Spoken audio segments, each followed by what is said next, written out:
and called him Israel. And so Jacob decided to give this place a special name too.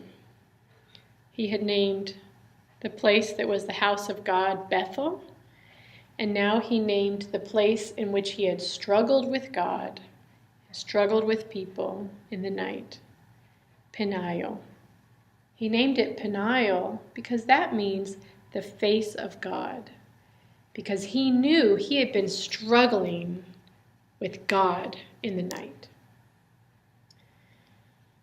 So later, Jacob caught up with his family again, and he was limping and dragging because of that hip where he popped out of joint. When he went in front of his family, he got closer and closer and closer to home, closer and closer and closer to Esau. He went down, he got ready to see Esau,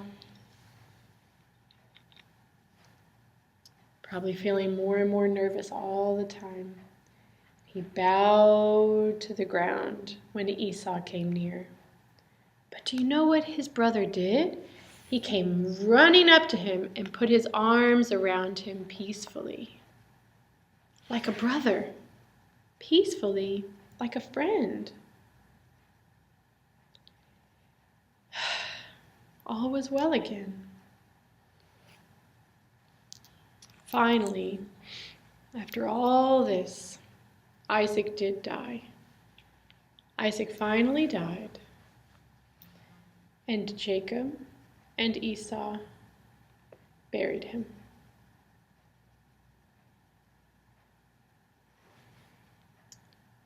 But I have some good news, because after all of these things that have happened, after all the adventure and the tricks and the jealousy and the struggling,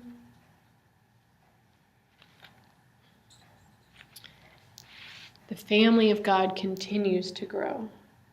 Jacob, or Israel, as we now call him,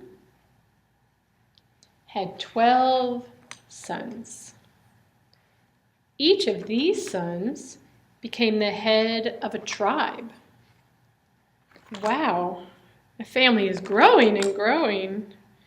Started out with just Abraham and Sarah, and then just Isaac, and now Esau and Jacob and their families, and Jacob, Israel,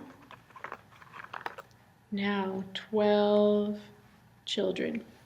1, 2, 3, 4, 5, 6, 7, 8, 9, 10, 11, 12. Here is the beginning of this great family. Here are the sons or tribes of Israel, the sons of Jacob, the sons of Israel, the family of God.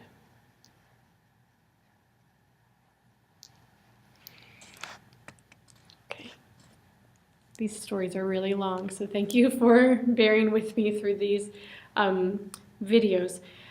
All right, so the stories that we ask every single time as we're doing these character studies are questions that just help the children to connect to the story, asking what's your favorite part of the story? What do you think is the most important part of this story? Is there a part of the story that we could take away which would change the story? Would it be the same story? I wonder what part of the story is about you, or what part of the story is supposed to teach you something? These are the questions we've been asking week after week, so it's a great chance even to look back and to remind them of answers they may have shared with previous lessons, or even asking them, do you remember the story of Abraham and the jealousy that Sarah felt? Do you remember the way Sarah treated Hagar? How about the way that Esau treated Jacob, or the way that Jacob treated Esau? These are all stories of the imperfection of humans, the imperfections of man and woman, but the provision and the grace and just the salvation of God, despite all of these ups and downs and twists and turns. At this time, then, they'll have the opportunity to do worship or to work with the story. Their worship time might include painting or drawing, creating something that mimics the lesson so they can tell the lesson at home.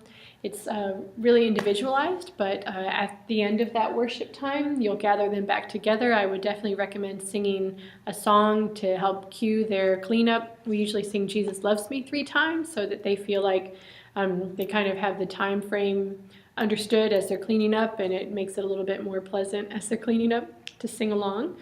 And then you'll have your candle time. I would definitely recommend reading in the Jesus Storybook Bible. The lesson about Jacob is a really nice one, and it gives a lot of context to the rescue plan and the way that Jacob's patience with Leah and Rachel, and of course the things that happened as he grew older and became Israel. It's a great tie-in to that long rescue plan and the story of our salvation through Jesus. So the Jesus Storybook Bible is so good. I guess that's about it. Thank you for bearing with me this long video. It's an important story, but it is a lengthy one. So thanks so much.